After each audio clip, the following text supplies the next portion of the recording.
All right, and this is a good time to introduce our timer for this afternoon, Bruce Buller, who is going to be taking care of watching the clock for me. And also, we do have questions that the Chamber has drawn up for me to ask these gentlemen.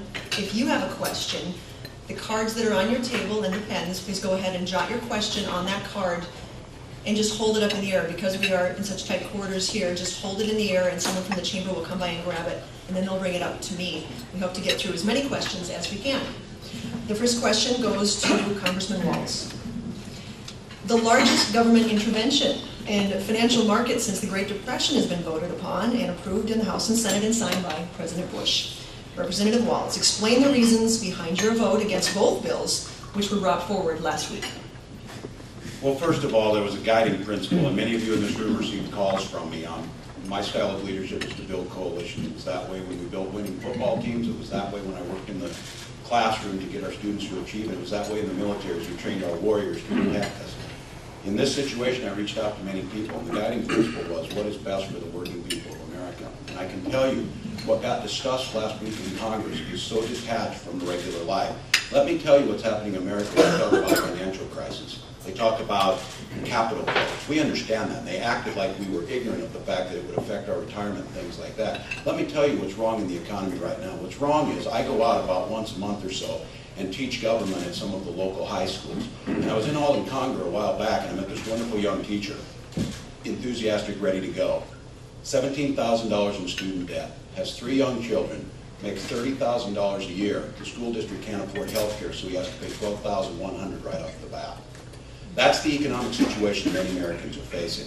This bailout bill and what happened to create this was a breakdown in personal responsibility from people who took loans to people who gave loans. It was a breakdown in oversight that should have said, how could we not see this steamroller coming at us? What we need to do is we need to bring that back into the situation. We need to make sure that if we're going to have rules to play by, I don't believe the government should be a player in the market, but there needs to be a referee on the field, and there hasn't been one. There wasn't a referee on the field in FEMA. There wasn't a referee on the field when we gave Halliburton contracts. We've seen a continuous disregard for playing by the rules. That teacher in Alden, Congar plays by the rules, and our government needs to support that. Dr. Davis?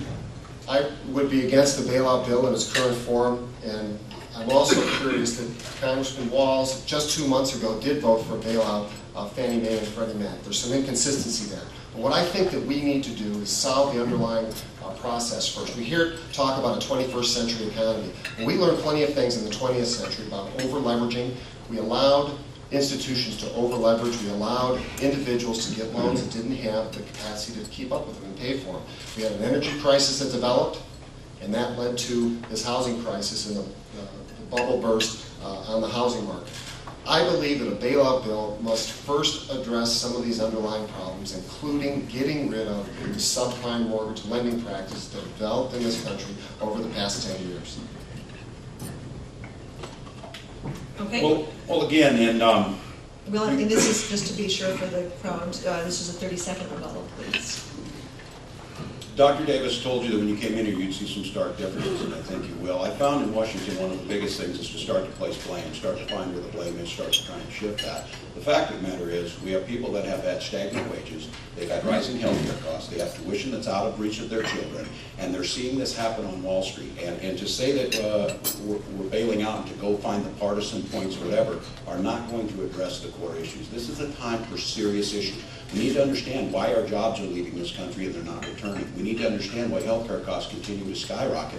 Those are the things that are stopping business, stopping job growth, and that's what needs to be addressed in any bailout or any economic stimulus.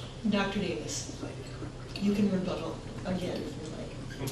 Well, once again, I think that if we look at the mechanism of how this happened, the federal government, by backing Fannie Mae and Freddie Mac, and I think there's enough blame to go around, but it is a productive exercise to say what caused this so we can fix it moving forward. It doesn't have to be partisan, but we do need to be brave about looking into the root causes of it, and it is the subprime lending practice in this country that has led to the problem.